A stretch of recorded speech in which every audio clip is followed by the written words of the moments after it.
Hey everyone, it's been a while since I've posted a video and a camera review, and I've been kind of missing it. Have been collecting different cameras since my last review, and I've really gotten into liking the Olympus OM system of cameras. So what I'm gonna do is I'm gonna take you through all of the cameras in my collection, which are the OM-1n, OM-2n, and then an OM-4, as well as some lenses. So this is the first one. It is the OM-1n version, which came after the original OM, and it was introduced by Olympus in the 70s, I believe. Don't hold me to it. And the 1 was obviously the first version. The original number and letter designation was actually M1, and then apparently Leica complained about that because their legendary M series of cameras, they thought the name was just basically too close to call. So Olympus added O in front of it, and that's what stuck, OM1.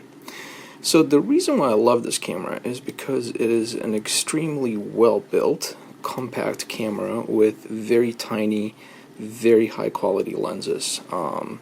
And the camera seems to just go and go, and it's a joy to shoot. It's a little different than some of the other SLRs in terms of the controls or where things are positioned, so I think it's going to be kind of interesting to go through it pretty quickly and explain all those things. So, I will start with the 3-4 basics that you would need to be able to do in order to shoot with this camera. So we'll start with what it would take for you to put film in the camera.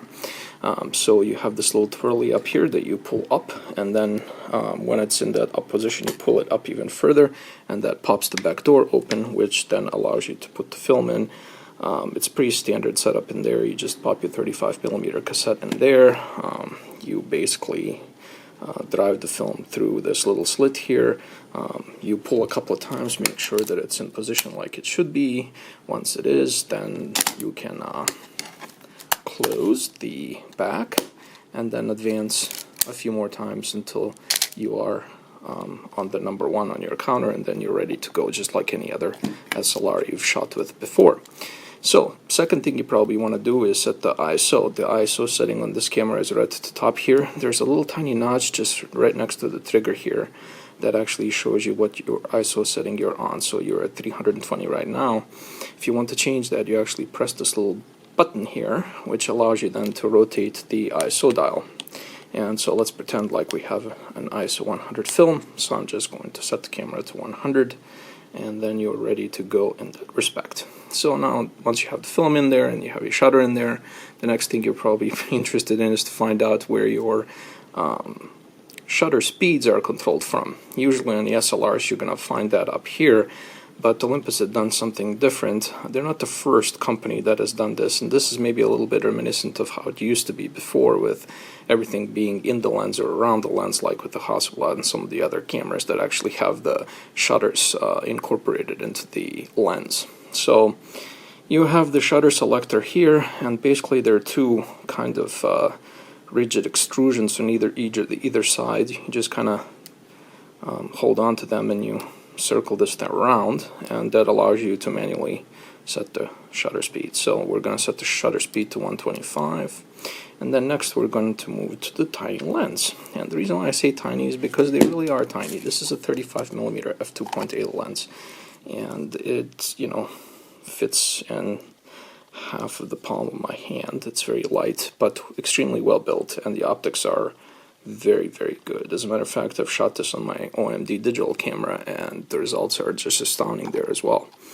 So the way you put the lens back on is you lined up the red dot with the red dot on the side of the camera, and then you just give it a little bit of a quarter turn until it clicks in place, and you have your lens on. So going back to how to set the aperture, is basically the aperture is a little in an unusual position for any other lenses. It's in the front of the lens.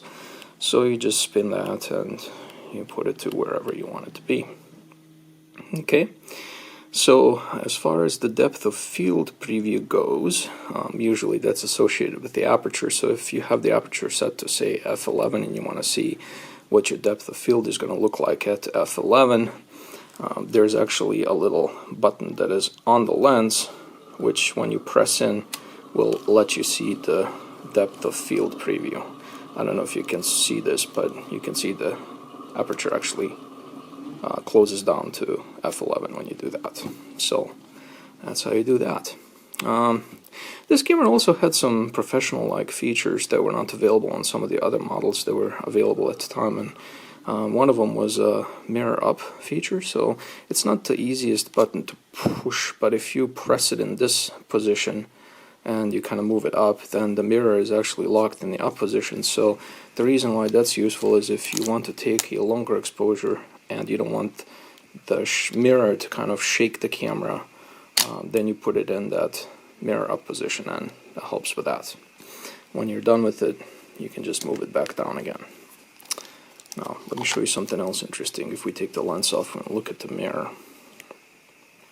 and you look up here, you're actually going to see a focusing screen, and Olympus actually made these replaceable. There's a little metal extrusion here that if you pull back on it, it actually makes the focusing screen pop out, and then you can replace it with a different one. If you don't have any other ones, then I would suggest you don't do that. But there's actually online like grids that you can find that show you what focusing screens go best with what types of lenses, so you can kind of match the focusing screen to the type of lens you're using. I have several of them, but usually I just leave the one that's already in there, which seems to be a basic split prism type, which works fine for me.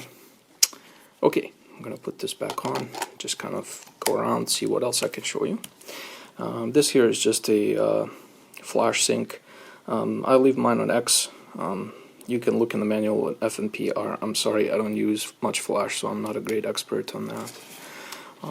As far as the operation of the camera goes, also once you have it all set and you're ready to go, you actually want to flip it in the on position, and that actually engages a simple light meter that's inside the camera. It's just a needle type that kind of has a plus and a minus.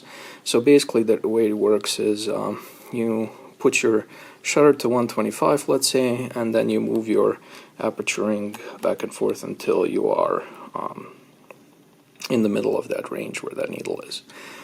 Which would make this a shutter priority type system. Of course, if you don't like that, you can move the shutter to some other setting, let's say f30, like 30th of a second, and then of course you can adjust your aperture differently to get different combinations of shutter speed and aperture. So it's kind of a manual with a meter, I suppose you could say.